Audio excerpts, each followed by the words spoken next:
बीती 31 जनवरी को आपने सुना होगा कि डिवाई क्षेत्र के कसेर में जो वैक्सीन कोविड-19 की लगने के लिए आई थी, उसकी सुरक्षा में एक सिपाही बुलंदशहर से ही वहाँ ड्यूटी के लिए भेजे गए थे, अनुज कुमार, जिनके इंसास राइफल ड्यूटी के पहुंचने से पहले ही गायब हो गई थी। पुलिस ने तुरंत कार्रवाई करते हुए सिपाही को निलंबित कर दिया था और जेल भेज दिया था।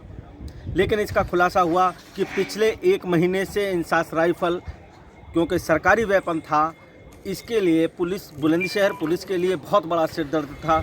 लेकिन बुलंदशहर एसएसपी संतोष कुमार ने बड़ी सहजता और बड़ी समझदारी के साथ इसमें एसओजी को लगाया और स्पॉट की कई टीमें गठित कर जगह जगह पर भेजी गईं। लगभग 1 महीने की खाक छानने के बाद आखिरकार बुलंदशहर पुलिस को कामयाबी मिली है और पुलिस ने पानीपत से जो व्यक्ति यहाँ से इंसास राइफल सिपाही की ले गया था, उसको गिरफ्तार किया है। उसके साथ साथ पूरे 30 कारतूस बरामद हुए हैं, मैगजीन बरामद कर लिया है और इस पुलिस टीम को एसएसपी बुलंदशहर ने 10,000 रुपये का इनाम देने की भी बात कही है। पुलिस की चोरी हुई इंसास राइफल बरामद हुई है, पीछे क्या कहानी है, कितने लोग गिरफ्तार हुए हैं, क्या क्या क्या और बरामद हुआ है? 3 फरवरी को पुलिस लाइन के कांस्टेबल अनुज, जिनकी ड्यूटी सुरक्षा गार्ड में थी कसेर सीएससी पर, जहां पर वैक्सीन रखी गई थी, उनकी सुरक्षा में एक गार्ड लगी थी। उस गार्ड में इस आरक्षी की ड्यूटी थी और ये बुलंदशहर पुलिस लाइन से अपने असलहे के साथ गया।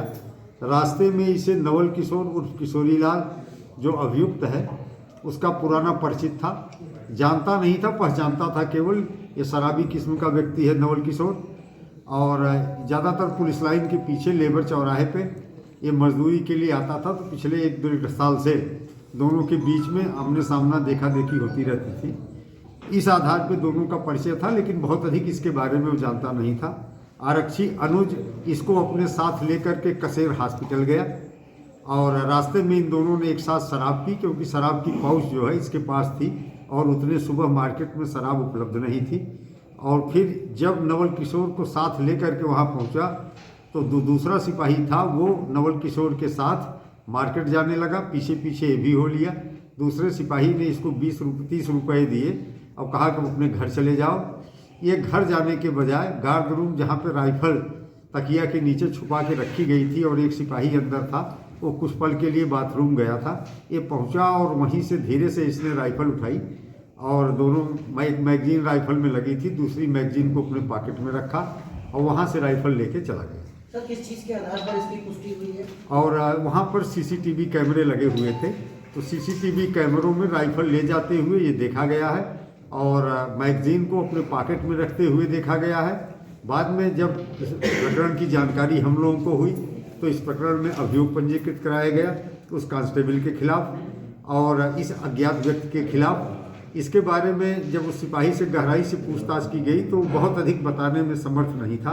पहले उसने इसे अपने मामा का लड़का गार्ड के लोगों को बताया था, लेकिन जब पूछताछ में जो जानकारी आई उसमें केवल इतना पता चला कि वो केवल पहचानता है। सीसीटीवी से प्राप्त फुटेज के आधार पर बहुत अधिक प्रयास करने पर इस अपराधी की पहचान एस्टेब्लिश हो पाई कि ये नवल किशोर है और शिकारपुर थाना क्षेत्र का रहने वाला है, जहां किराए के कमरे में रहता है। मूल निवासी सलेमपुर थाना क्षेत्र का है। फिर हमारी सारी टीमें इसकी तलाश में लग गई। इसके सारे रिश्तेदार, परिवारीजन भी इसके तलाश में हमारा सहयोग करते रहे और काफ़ी प्रयास के बाद रात में इसने अपने एक रिश्तेदार को फ़ोन किया।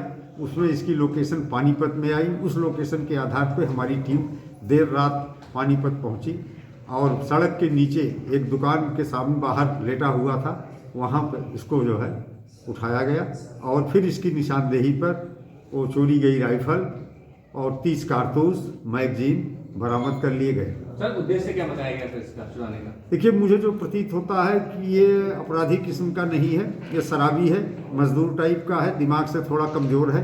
इसके बेटे की मृत्यु कुछ महीने पहले हो गई थी छत से गिरने के कारण।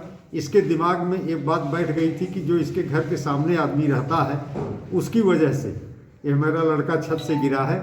तो इसका ये कहना है कि मेरे दिमाग में था कि इस राइफल से उसको मारूंगा, लेकिन राइफल चला पाना इसके लिए संभव नहीं था और चुराने के बाद ये डर गया। डरने के बाद इसे एक कुएं में शिकारपुर के पास अंदर डाल दिया था। कारतूस जो है निकाल करके एक पॉलिथीन में लपेट करके एक नाले में छुपा दिया था। तो इस तरह से इसके कब्जे से रिकवरी कर ली। ठीक है।